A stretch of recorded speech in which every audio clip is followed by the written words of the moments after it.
ख्वाब और प्यास भाग 1।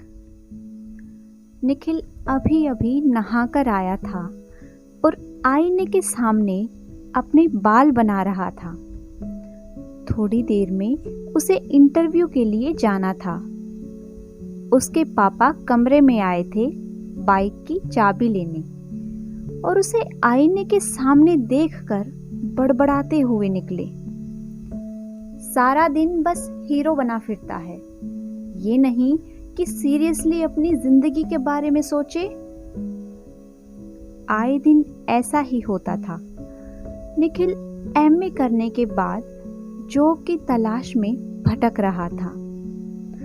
हर जरूरत की एडवर्टीजमेंट पर एप्लीकेशन भेजी थी, लेकिन कहीं बात नहीं बन रही थी।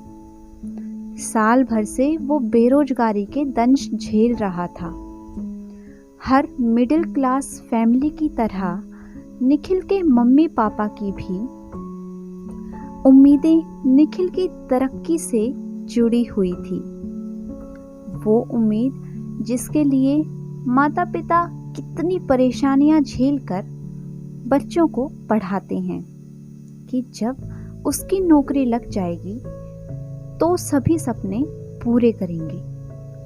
लेकिन जब बार बार उम्मीद टूटती है तो उसका गुस्सा कभी बच्चों पर निकलता है तो कभी अपनी कुर्बानी की याद दिलाई जाती है।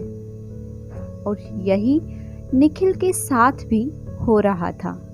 उसके मम्मी पापा भी देख रहे थे कि वो अपनी जॉब के लिए कितनी कोशिश कर रहा है, फिर भी उसे ही दोषी ठहराते थे। पापा की जुबान पर तो एक ही बात रहती थी, हीरो बना फिरता है। मम्मी का रवैया भी वैसा ही था, पर माँ उसमें थोड़े प्रेम और ममता की चाशनी भी मिलाकर उसे समझाती थी। कहती, सारी उम्र पड़ी है, जरा संजीदगी से काम की तलाश करो। तुम्हें तो बस यही पता है, अच्छा खाना और अच्छा पहनना, बस। और निखिल अपने पापा के सामने तो चुप रहता था, पर माँ की बात सुनकर भड़क जाता। कौन से दर्जन भर कपड़े बनवा दिए हैं, और खाना भी तो वही खाता हूँ जो सब खाते हैं। मेरे लिए ना जाने कौन सा स्पेशल खाना बनता है। सब पता है आपको, सारा दिन काम की तलाश में मारा मारा फिरता हूँ। अब नौकरी नहीं मिल रही है तो इसमें मैं क्या करूं? और पापा जो हीरो बनने का ताना देते हैं, उन्हें बोल दो सादे कपड़ों में भी हीरो लगता हूं मैं। और मम्मी गुस्सा होकर चली जाती। फिर निखिल अपना चेहरा आईने में देखकर खुद पर तारीफी नजर डालता और सोचता, हीरो तो वाकई लगता हूं। और उसके जहन में उन लड़कियों के चेहरे आ जाते जो कॉलेज में निखिल के आसपास मंडराती रहती थी। जाने कितनी लड़कियां उसे अपना दिल देने का दावा करती थी। और निखिल के मन में आता कि काश कोई सिलेक्शन बोर्ड का मेंबर या प्राइवेट कंपनी का कोई ऑफिसर मेरी डिग्री ना सही, मेरी स्मार्ट शक्ल देखकर ही इम्प्रेस हो जाए और नौकरी दे दे। लेकिन कहीं बात नहीं बन रही थी। और आखिर किस्मत से पापा के एक दोस्त की सिफारिश से निखिल को एक कंपनी में नौकरी मिल गई। फिर तो उसने बहुत मेहनत की, दिन रात खुद को काम में लगा दिया। और आज उसकी दिन रात की मेहनत ने उसे कंपनी के ब्रांच मैनेजर की पोस्ट पर बिठा दिया है। उसकी तनख्वाह अब काफी बढ़ गई है।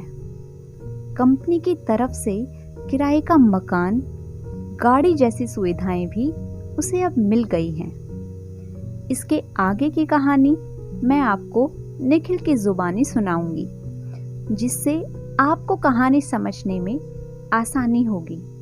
यूं मैं शायद अपनी किस्मत से उस मकाम पर पहुंच गया हूं जहां पहुंचने की ख्वाहिश हर मिडिल क्लास फैमिली का नौजवान पढ़ाई पूरी करने के बाद रखता है।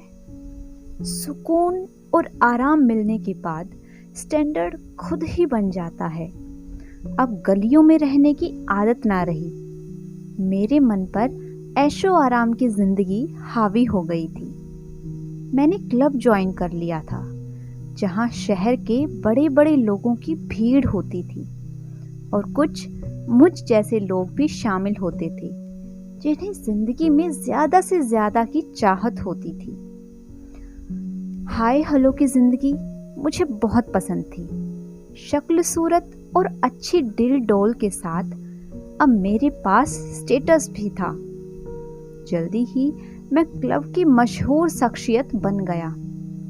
औरतें और लड़कियां मेरे आसपास मंडराती थी और उनसे दोस्ती करने में मुझे खुद भी खुशी होती थी। मैं इन रंगीनियों का आदी होता जा रहा था। औरतें और लड़कियां भी मेरी ओर खींची चली आती थी। ईशा अपने नाम की तरह बेहद खूबसूरत थी। मुझसे 8-10 साल बड़ी थी, पर उसकी अदाएं, उसका स्टाइल उसे अलग नुमाया करते थे। उसने कई बार मेरे कंधे पर अपना सिर रखकर अपनी आंखें बंद कर ली थी और उसके बालों से आने वाली हल्की हल्की महक ने मुझे अपने होश से बेगाना कर दिया था।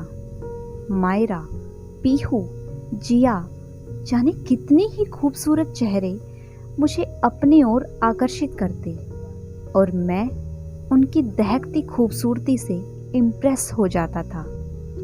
हुस्न मेरी कमजोरी बनता जा रहा था, जो दिन बढ़ने के साथ मुझ में नशे की तरह आदत बनता गया। शायद इसलिए कि मैंने जो जिंदगी चुनी, जैसी हैसियत की चाहत की, उसके लिए ये चीजें जरूरी थी। इस चाहत ने मुझे बहुत चीजों से दूर भी किया। मेरे वो दोस्त जिनके साथ मैंने बचपन गुजारा, बचपन से जवानी तक हर एहसास जिया, वो सब अब मुझसे नाराज हो गए।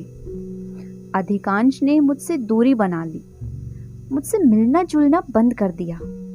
उनके मुताबिक मैं अब पहले जैसा नहीं रहा था।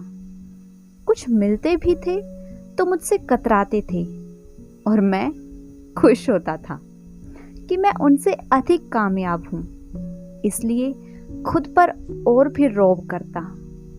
उनके कतराने और मेरे रौब में आने से मुझे दिल ही दिल में बहुत खुशी होती थी। मुझे लगता कि वो मेरे सामने बहुत छोटे हैं।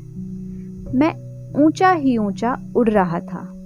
अपने से नीची हैसियत वालों को खुद के आगे कुछ नहीं समझता था और उनसे दूरी बनाकर रखता था। इसी कारण चाचा चाची हूं या ननिहाल का परिवार, सबसे फासला बढ़ता गया। यहाँ तक कि मेरे पापा के बचपन के दोस्त, जिनकी बेटी के साथ मेरा रिश्ता लगभग तय था, उससे भी मैंने रिश्ता तोड़ दिया। गलियों में रहने वाली काव्या को अपनी पत्नी बनाने का ख्याल भी कैसे ला सकता था मैं। माना कि काव्या मेरी बचपन की दोस्त थी और खूबसूरत भी बहुत थी, पर जब ऐसी खूबसूरती कि मेरे आसपास भरमार थी, तो भला उसके लिए गलियों में भटकने की क्या जरूरत थी। मेरे पापा के पहचान वाले बहुत से परिवार मेरे साथ अपनी बेटी की शादी करने के ख्वाब देख रहे थे, पर जब मैंने काव्या का रिश्ता ठुकराया तो सबके मुंह खुद ही बंद हो गए। निखिल की ईगो उसे जिंदगी के किस राह पर लाकर खड़ा कर देगी, जानेंगे कहानी के अगले भाग में।